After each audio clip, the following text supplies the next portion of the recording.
اور اس کے علاوہ بھی جو کراچی میں بائی الیکشن اور اس کے بعد جو ملاکنڈ میں ہوا، سب میں ریجیکٹ ہوئے یہ۔ اور جو کل ورڈکٹ ہے، جو بھی اس ملک میں قوتیں ہیں، جو اس ملک کا سوچ رہی ہیں، یہ لوگ تو ملک کا نہیں سوچ رہے، کیونکہ ان کے پاس ان کا تو سٹیک، میں ریپیٹ کرتا ہوں، جن لوگوں کے اربوں ڈالر ملک سے باہر پڑے ہوں، ان کو کیا فرق پڑے گا کہ پاکستان نیچے جا رہا ہے، روپیہ نیچے جا رہا ہے، معیشت نیچے جا رہی ہے، مہنگائی بڑھ رہی ہے۔ ان کا تو ایشو ہی نہیں ہے، ایشو تو پاکستانیوں کا ہے، جو کہ یہاں جن کا جینا مرنا ہے، اور ایشو ان اداروں کا ہے جن کا سٹیک پاکستان میں ہے۔ تو وہ کیا یہ دیکھ نہیں رہی کہ یہ کیا ہو رہا ہے ملک کے ساتھ، کہ یہ ایک لوگ آتے ہیں، اربوں اربوں روپے کی ان کی چوریاں، ان کی کرپشن کیسز۔ میں 3.5 سال کہتا گیا کہ یہ میرے سے ایک ہی چیز مانگ رہے ہیں، NRO، اور میں نہیں دوں گا ان کو۔ میں 3.5 سال کہتا گیا۔ پہلا دن اسمبلی میں انہوں نے جب تقریر نہیں کرنے دی، میں نے کہا کہ یہ مجھے بلیک میل کر رہے ہیں NRO کے لیے، اور مجھے افسوس سے کہنا پڑتا ہے کہ ان کے پہلے جنرل مشرف نے اس ملک کو سب سے زیادہ نقصان پہنچایا ان کو NRO دے کے۔ 10 سال میں پاکستان، یا ان کے جو 10 سال تھے، 4 گنا زیادہ پاکستان کا قرضہ بڑھا، ملک کو بینکرپٹ چھوڑ کے چلے گئے اور باہر بھاگ گئے۔ اور پھر جب ملک اٹھ رہا تھا، پھر ان کو اوپر مسلط کر دیا گیا اور پھر NRO دلوایا ان کو۔ اور ساری قوم تماشا دیکھ رہی ہے کہ یہ یہاں صرف چھوٹا چور پکڑا جاتا ہے، یہ بڑے بڑے ڈاکوؤں کے لیے کوئی اور قانون ہے، ان کو کوئی ہمارا انصاف کا نظام نہیں پکڑ سکتا، یہ جب مشکل پڑے گی باہر بھاگ جائیں گے۔ اور ایسے باہر بیٹھے ہوئے ہیں بڑے بڑے محلات میں، جس طرح کہ ان کی پتہ نہیں کوئی باہر کون سی بزنسز تھی، سارا پیسہ چوری کر کے باہر لے کے گئے ہیں۔ تو قوم نے ریفرینڈم دے دیا ہے، قوم نے واضح بتا دیا ہے، ان لوگوں کو ریجیکٹ کر چکی ہے قوم۔ تو لہٰذا میں یہ آج سارے پاکستان کے اداروں کو کہنا چاہتا ہوں کہ جتنی دیر آپ ان کو بیٹھنے دیں گے، جتنی دیر یہ ہمارے اوپر مسلط رہیں گے، ہمارا ملک نیچے جا رہا ہے۔ ہمیں کہا جی عمران خان نے آئسولیٹ کر دیا پاکستان کو، عمران خان کی فورن پالیسی اتنی بری تھی کہ اب ہم آئسولیٹ ہو گئے ہیں۔ میں جب امریکہ گیا تھا، جس طرح ڈونلڈ ٹرمپ نے ہمارا استقبال کیا، جس طرح مجھے اس نے رسپیکٹ دی اور میری ڈیلیگیشن کی، سب سے پوچھ لیں، جنرل باجوہ گئے تھے تب، ان سے پوچھیں، کسی سے پوچھیں کہ کبھی کسی پاکستان کے پرائم منسٹر کو اس طرح کی عزت دی ہے۔ اور جب ٹرمپ نے اس سے، میرے جانے سے پہلے، جب اس نے پاکستان کی تنقید کی کہ جی اس افغانستان میں ہمارا ڈبل رول تھا، میری ٹویٹ ابھی بھی پڑھ لیں کہ میں نے اس کو کیا جواب دیا۔ تو اس کو پتا تھا، یعنی اس کو سخت جواب بھی دیا، اس کے باوجود وہ عزت ان کے لوگوں کی کرتے ہیں جو اپنے ملک کی مفادات کی حفاظت کرتے ہیں، نیشنلسٹ ہوتے ہیں، جو اپنی ذات کے لیے نہیں۔ یہ تو ان کو سب کو پتہ ہے کہ ان کے پیسے باہر چوری کے پڑے ہوئے ہیں، تو ان کی تو کوئی عزت ہی نہیں کرتا۔ اور جو بائیڈن کے ریمارکس ہیں، مجھے یہ بتائیں کہ انہوں نے پتہ نہیں کروڑوں روپیہ ہمارا ڈالرز میں خرچ کیا، جا کے بڑے بڑے ہوٹلوں میں ٹھہر کے، وہاں جا کے ٹی وی شو کے اوپر منتیں کر رہے ہیں شہباز شریف جی ہمیں پیسے دے دو، ہمیں ضرورت ہے، ہم پیسے اپنے قرضے نہیں واپس کر سکتے۔ بلاول بھٹو چاروں طرف پھر رہا ہے، وہ کبھی پاکستان کبھی آتا نہیں، سندھ کا برا حال ہے، وہ ساری دنیا کے چکر لگا رہا ہے۔ تو کیا فائدہ ہوا اس ڈپلومیسی کا کہ جب اس نے پہلے تو ہمیں، یعنی جو ملک ان کو مخالف سمجھتے ہیں، چائنا اور رشیا، اس کے ساتھ پاکستان کو بریکٹ کر دیا۔ کدھر گئی آپ کی ڈپلومیسی؟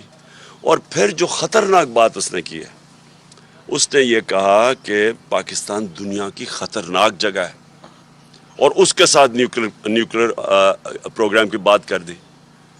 اب یہ ایک پرانا پاکستان کے خلاف پروپیگنڈا چل رہا ہے۔ یہ 1980 کی دہائی میں یہ اسلامک بوم کا پروپیگنڈا چلتا تھا مغربی اخباروں میں۔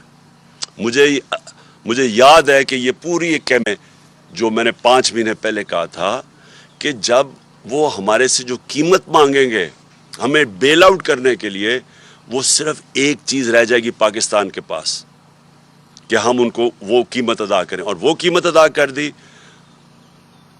آج یوکرین کا حال دیکھ لیں۔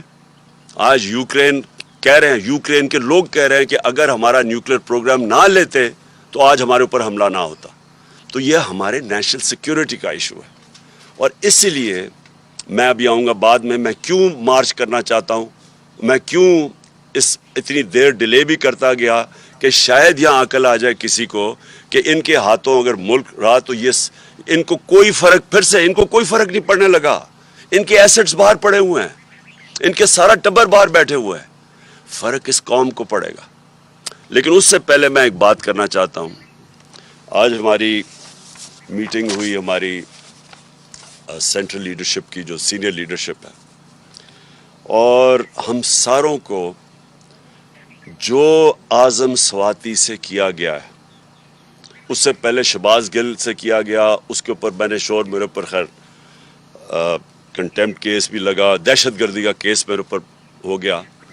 اور تب بھی میرا مسئلہ تو کسٹوڈیل ٹارچر کا تھا کہ ایک آدمی کو آپ کس قانون کے تحت آپ اس کو پکڑ کے, یا جو غلطی کی عدالت میں قانون بنے ہوئے ہیں, آپ جا کے ان کے اوپر ایکشن لیں. کس قانون کے تحت پکڑ کے اس کو مارا, ٹارچر کیا, ننگا کیا. وہ ایک اور جمیل فاروقی, وہ بھی وہ جرنلسٹ ہیں, وہ کہتے ہیں میرے سے یہ کیا گیا. عمران ریاض کو پکڑ کے ایک چھوٹے سے کمرے میں بند کر دیا گیا. تو لیکن جو اعظم سواتی سے کیا, میں آج اپنی قوم کے سامنے یہ چیز اس لیے رکھنا چاہتا ہوں کہ ایک پاکستانی ہوتے ہوئے, اب میں یہ نہیں کہہ رہا کہ میں کسی پارٹی کا ہیڈ ہوں, پاکستانی ہوتے ہوئے یہ مجھے اتنی شرم آئی ہے کہ ہم اپنے لوگوں کو اس طرح ٹریٹ کر سکتے ہیں, کہ ہم ان کو اس طرح ذلیل کر سکتے ہیں. یہ ذرا سنیں اب, میں ساری جو اعظم سواتی سے کیا ہے. 3 بجے صبح اس کے گھر کے, اچھا ٹویٹ تھی اس کی, بھئی اگر اس کی ٹویٹ تھی اور اس نے جذبات میں آ کے کوئی بات کہہ دی ہے تو اس کے لیے قانون بنے ہوئے ہیں. یہ کیا لکھا ہوا ہے کہ یہ ہونا چاہیے تھا کہ 3 بجے اس کے گھر اس کے لوگ آئے, یہ ایف آئی اے کے, اس کے بچوں کے, اس کے پوتے اور پوتی کے سامنے, 4 سال کی اور 8 سال کی, ان کے سامنے اس کو مارنا شروع کیا. ایک 75 سال کے آدمی کو اس کو مارا, نوکروں کے سامنے, گھر میں چیزیں توڑی, اور اس کے بعد اس کو پولیس اسٹیشن لے کے گئے. پولیس اسٹیشن سے ایجنسیز کے ہاتھ میں پکڑا دیا. یہ کس قانون کے تحت پکڑا ہے؟ یہ کون سا پاکستان کا آئین اجازت دیتا ہے کہ آپ پکڑ کے ان کو ایک آدمی کو ایجنسیز کے ہاتھ میں پکڑا دیں؟ اور ایجنسیز نے مزید اس کے اوپر تشدد کیا. ادھر جا کے انہوں نے اس کو ننگا کیا, ٹارچر کیا, سیکشلی ٹارچر کیا. اس نے عدالت میں آ کے بتایا کہ اسے کیا کیا. 75 سال کے آدمی سے, ملک کا سینیٹر, کتنا بڑا جرم تھا کہ جو اسے یہ کیا گیا. ساری دنیا کے اندر یہ خبر گئی. یہ سارے باہر کے واشنگٹن پوسٹ جیسے بڑے بڑے اخباروں میں یہ خبر گئی. اور خبر کیا گئی کہ پاکستان کے سینیٹر کے اوپر تشدد کیا اور اس کو پکڑ کے جیل میں ڈالا. کیوں؟ کیونکہ اس نے آرمی چیف کی تنقید کر دی. آپ دنیا جمہوریت کے اندر یہ کوئی آرمی چیف کی تنقید کرنے پہ یہ ہوتا ہے؟ کیا یہ سزا ملتی ہے؟ سو دنیا کے اندر یہ شوق ہے, لوگ حیرت میں ہیں کہ یہ کیا ہوا ہے. سارے باہر کے اخباروں, میں نے پوری کٹنگ ہے جو باہر کے اخباروں کے اندر یہ چیزیں پبلش ہوئی ہیں, یہ ساری جگہ یہ خبر پبلش ہوئی ہے. اس سے سب سے بڑی بدنامی پاکستان اور اس کی جمہوریت کی, کہ کسی جمہوریت میں تصور نہیں کوئی کر سکتا. اس کے بعد پاکستانی فوج کی اور پاکستان کے آرمی چیف کی, ان کی بدنامی ہوئی کہ یہ اس کا مطلب کہ فوج آؤٹ آف کنٹرول ہے, فوج آرمی چیف, یہ اس کا مطلب کہ کوئی قانون کے اوپر ہے, وہ کچھ بھی کر سکتے ہیں ملک میں. کیا پاکستان بنانا ریپبلک ہے؟ اور کیا ایک آئین ہمیں انسان کو ڈگنیٹی نہیں دیتا؟ کہ آئین ہماری عزت کو پروٹیکٹ نہیں کرتا کہ اس طرح انسان سے کیا جائے؟ اور ہم نے آج فیصلہ کیا کیا؟ ہم نے یہ فیصلہ کیا, سب سے پہلے تو میں سپریم کورٹ سے, جن کا کام ہے انسانوں کے فنڈامنٹل رائٹس کی حفاظت کرنا, میں ان سے کہتا ہوں کہ پہلے تو آپ کو جب وہ شہباز گل بتا رہا تھا اور پھر وہ جمیل فاروقی بتا رہا تھا کہ ان کو ننگا کیا گیا, ان کے اوپر آپ کو ایکشن نہیں لینا چاہیے تھا؟ اور آپ مجھے بتائیں کہ ملک کے سینٹ کو 75 سال نانا اور دادا اس سے یہ کیا گیا، کیا یہ سپریم کورٹ کی کوئی ذمہ داری نہیں ہے انسانوں کے فنڈامنٹل رائٹس کو پروٹیکٹ کرنا؟ ہم نے یہ اس کے علاوہ فیصلہ کیا، ہم پنجاب اور پختونخوا کی اسمبلی کے اسپیشل سیشن کال کریں گے اس ایشو کے اوپر۔ دوسرا، ہمارے سینیٹرز سپریم کورٹ میں پٹیشن فائل کریں گے۔ تیسرا، ہم انٹرنیشنل آرگنائزیشنز کو اپروچ کریں گے اب، جس کے اندر نمبر 1 ہیومن رائٹ کمیٹی جو جنیوا میں آن ٹارچر ہے، اس کی ICCPR جو ان کی ہے اس کے مطابق اس کے اوپر ہم ان کے اوپر پورا لکھیں گے کہ اس سے کیا ہوا ہے۔ یونائٹڈ نیشنز کا جو اسپیشل ریپورٹر ہے ٹارچر کے اوپر، اس کے پاس ہم بھیج رہے ہیں یہ۔ یورپین یونین کے ہیومن رائٹس کا جو اسپیشل ریپرزینٹیٹیو ہے ان کے پاس ہم یہ بھیج رہے ہیں ساری ڈیٹیلز۔ اور انٹرنیشنل پارلیمنٹری یونین بھی ہے پارلیمنٹیرینز کی، ان کے پاس بھی ہم یہ سارا بھیج رہے ہیں۔ اور مجھے بڑے افسوس سے کہنا پڑتا ہے کہ جو سینٹ کا چیئرمین ہے، مجھے افسوس سے کہنا پڑتا ہے کہ اس نے پروڈکشن آرڈر نہیں کیے۔ کس کے ڈر سے؟ کیا سینٹ کے چیئرمین کی یہ ذمہ داری نہیں تھی کہ اعظم سواتی کے پروڈکشن آرڈر دیتے؟ کس سے ڈرے ہوئے تھے وہ؟ اور میں آخر میں، جو آدمی ذمہ دار ہے اس کا، مجھے پتہ ہے کہ جب سے ایک آدمی کی پوسٹنگ ہوئی ہے اسلام آباد میں اس طرح کی چیزیں ہونی شروع ہو گئی ہیں۔ یہ جو سارے تشدد کے کیس ہیں جب سے وہ یہاں آیا تب سے ہوا ہے، اس کے خلاف ایکشن لینا چاہیے۔ یہ آدمی نے ملک کی بدنامی کر رہا ہے، یہ آدمی اس ملک کے آئین توڑ رہا ہے، اور یہ آدمی اداروں کو بدنام کر رہا ہے، یہ آدمی اداروں کے خلاف نفرتیں پیدا کر رہا ہے۔ اور اس نے اگر آرمی چیف کو خوش کرنے کی کوشش کی ہے، اور مجھے پورا یقین ہے یہ آرمی چیف کو نہیں پتا ہوگا کہ یہ جو ہوا ہے، اس نے نقصان پہنچایا ہے۔ اور میں آج ڈیمانڈ کرتا ہوں کہ اس کے اوپر ایکشن لیا جائے، کیونکہ جب سے یہ آیا ہے، کبھی کسی کو سوشل میڈیا کے لوگوں کو پکڑ کے دھمکیاں دے کو اٹھا کے لے جاتے ہیں، جو عمران ریاض سے ہوا، جو یہ ارشد شریف سے ہوا، جرنلسٹ کے پیچھے پڑے ہوئے ہیں۔ اور ہمارے یہ جو 2 کیسز ہوئے ہیں، ایک پروفیسر تھا جو شہباز گل، وہ کوئی دہشت گرد نہیں تھا، کوئی کرمنل نہیں تھا، وہ ایک پروفیسر تھا، اس سے یہ کیا، اس سے پکڑ کے جو اس کے حالات جو دیکھے، اور اب ایک سینیٹر سے یہ کیا ہے۔ اس کے اوپر فوری طور پہ میں ڈیمانڈ کرتا ہوں ایکشن لیں، کیونکہ یہ بدنام کر رہا ہے، یہ ملک کو نقصان پہنچا رہا ہے یہ انسان، اور اس سے فائدہ کچھ نہیں ہو رہا۔ یہ نہ سمجھے کہ اس سے کوئی اداروں کی عزت کرے گا، اس سے اداروں کے خلاف نفرت بڑھ رہی ہے۔ اب آخر میں لانگ مارچ کے اوپر آتا ہوں۔ دیکھیں،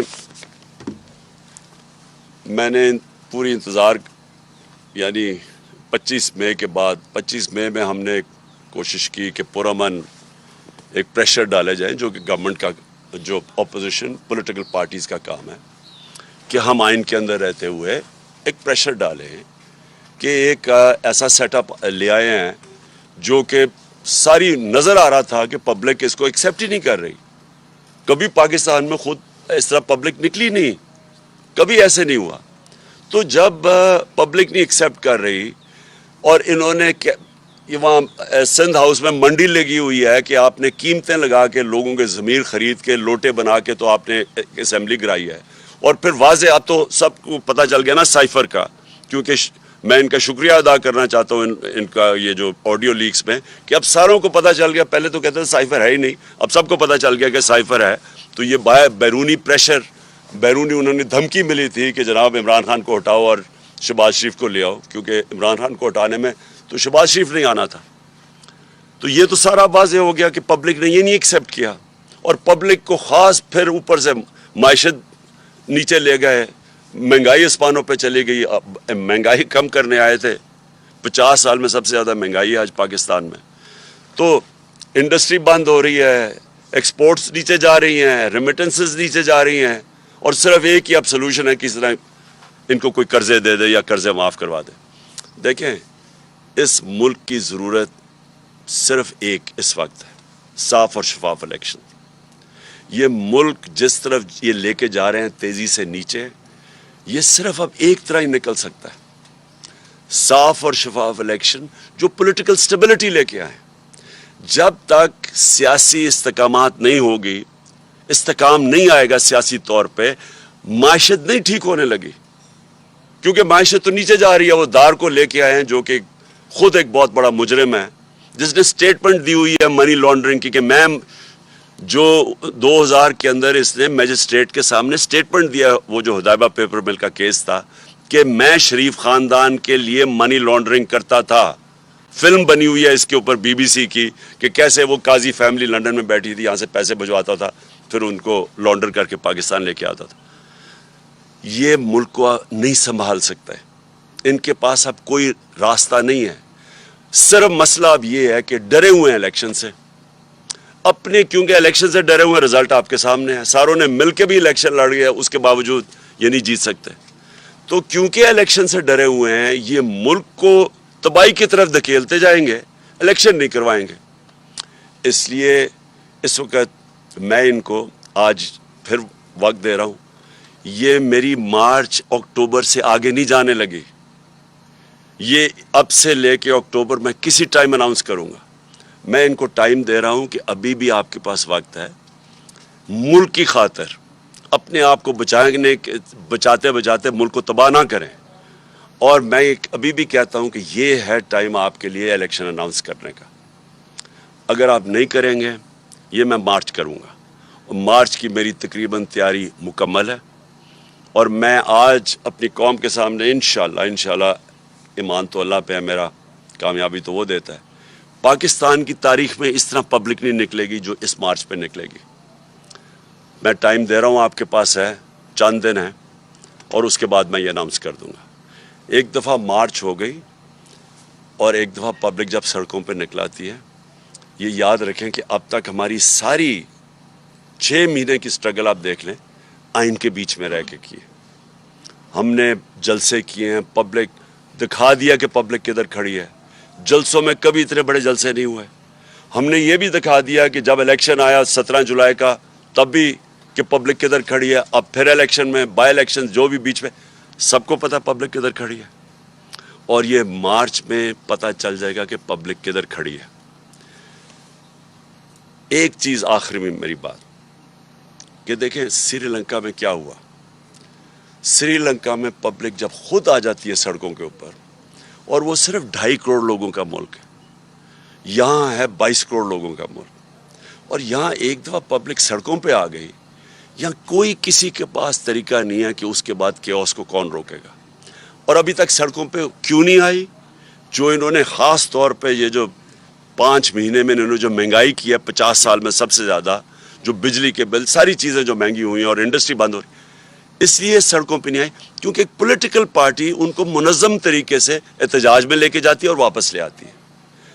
لیکن ایک دفعہ جب ہم مارچ اناؤنس کر دیں گے اور اس وقت پبلک سڑکوں پہ اوپر آ جائے گی, تو یہ پھر یہ یاد رکھنا کہ وہ اور جس طرح کی پبلک نکلے گی, وہ پھر اس کا کوئی گارنٹی نہیں کر سکتا کہ جب اتنی پبلک اور جتنی تعداد میں انشاءاللہ پبلک نکلے گی تو اس کا پھر کیا نتیجہ آئے گا. تو میں اس لیے آخر میں جو ہر کوئی جو پاکستان میں اس کے اوپر کچھ کر سکتا ہے, میں ان ساروں کو اور ان پولیٹیکل پارٹیز کو بھی کہنا چاہتا ہوں کہ دیکھیں آپ کے پاس ٹائم اب زیادہ نہیں ہے. ہم یہ اکتوبر کے آگے نہیں جانے لگے, ہم نے فیصلہ کر چکے ہیں. ہماری تیاری جس طرح میں نے کہا تقریباً مکمل ہے, اور میں یہ کسی وقت بھی چند دنوں کے بعد میں یہ اناؤنس کر دوں گا. جناب عمران خان صاحب, ہمیشہ ہر پریس کانفرنس پہ ہم سوال کرتے ہیں کہ مذاکرات ہو رہے ہیں کیا تحریک انصاف کے کسی کنفیوژن ہے خان صاحب, ابھی تک واضح طور پہ نہیں کہا جا رہا, کیا واقعی کسی لیول پہ مذاکرات تحریک انصاف کے ہو رہے ہیں؟ خان صاحب اسی کے ساتھ ایک یہ جوڑ لیں کہ آج سینئر صحافی ان کا بھی بات صبح میں سن رہا تھا, انہوں نے یہ انکشاف کیا کہ کل کے نتائج کے بعد کوئی 4 سینئر ترین جرنل جو ہیں وہ آپ سے ملے ہیں. تو اس کی ذرا وضاحت کر دیں کہ کیا واقعی یہ درست ہے؟ اور وہ جو ٹکا ثانی نے سوال کیا کہ مذاکرات اگر ہو رہے ہیں تو کس لیے؟ دیکھیں مذاکرات کیا میں کہوں کہ ہو بھی رہے ہیں نہیں بھی ہو رہا ہے، یعنی ان کے اندر ابھی تک کوئی جو بھی تھوڑی ہماری بیک چینلز پہ ہوا ہے کوئی اس طرح کی کلیئرٹی نہیں ہے ابھی تک. وہ کلیئرٹی مجھے پتہ کیوں نہیں ہے، کیونکہ وہ نواز شریف ڈرا ہوا ہے الیکشن سے. وہ جب تک نہیں فیصلہ کرے گا الیکشن نہیں ہوگا. اب اس کو خوف آیا ہوا ہے کہ اگر یہ ساری پارٹیز نے مل کے بھی اور پھر بھی نہیں جیت سکیں تو ان کو خوف آیا ہوا ہے کہ الیکشن اگر ہوں گے تو وہ ہار جائے گا. اور وہ ڈرا یہ ہوا ہے کہ اگر اور وہ چاہتا یہ ہے کہ یہ کھینچتے جائیں اس کو بشک ملک کا بیڑا غرق ہو جائے، کیونکہ پیسہ اس کو تو فرق ہی نہیں پڑتا ملک کا بیڑا غرق ہو. تو لیکن وہ یہ چاہتا ہے کہ اگر شاید یہ لمبا چلتا جائے تو یہ جو ویو ہے تحریک انصاف کا یہ نیچے آنا شروع ہو جائے گا. اور میں یہ سن رہا ہوں پچھلے 6 مہینے سے کہ جی اب گرمی آئے گی تو کم ہو جائے گا، اب روزے ہوں گے تو ویو کم ہو جائے گا. پھر کسی نے کہا جی اب یہ تو ویو تو بڑھتا جا رہا ہے. تو لیکن وہ ڈرا ہوا ہے کہ وہ چاہتا ہے کہ تھوڑا ٹائم لمبا ہو، 10 مہینے 1 سال ہو جائے تاکہ ویو کم ہو تب الیکشن کروائے. اور تب تک ملک کو جو نقصان ہوتا ہے اس کا فکر ہی نہیں، کیونکہ وہ تو باہر بیٹھا ہوا ہے. عمر سے ایک سیکنڈ ذرا عمر سے کر لیں سر، اس کی پرسوں شادی جی ہوئی ہے، ہاں اس لیے امپورٹنٹ ہے اس کی. جی عمر بتائیے گا ابھی جو کل ضمنی انتخاب ہوا اس میں جو ووٹوں کا تناسب ہوا، آپ کے ووٹوں میں اضافہ ہوا. پہلی بار لوگ یہ بات کر رہے ہیں کہ جو جلسوں کا موب ہے وہ ووٹرز میں کنورٹ ہوا ہے.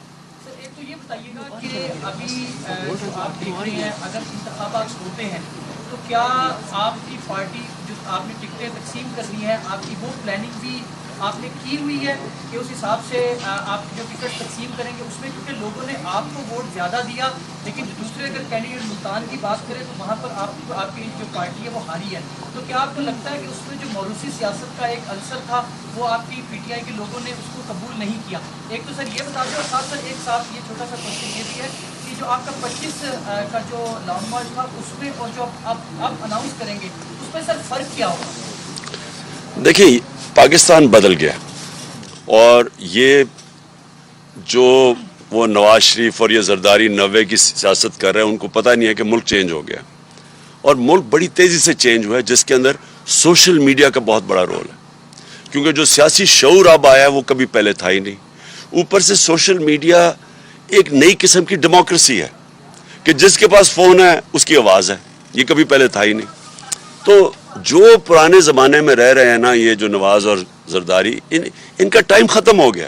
میں یہ آپ کو بتا رہا ہوں کہ یہ اب جو بھی کر لیں یہ نہیں جیت سکتے، انہوں نے اب ہارنا ہے. جہاں تک آپ نے کہا نا کہ 25 اور اب میں کیا فرق ہے، فرق یہ ہے کہ 25 میں ہم نے ایک پرامن احتجاج کی کال دی اور ہمیں کوئی اندازہ نہیں تھا کہ اس طرح کی شیلنگ ہوگی. لوگوں کو اٹھائے 2 دن پہلے گھروں میں گھس کے جو انہوں نے تشدد کیا گھروں کے اوپر، عورتیں تھیں وہاں، یعنی میں نے تو کبھی پاکستان میں ایسا نہیں دیکھا.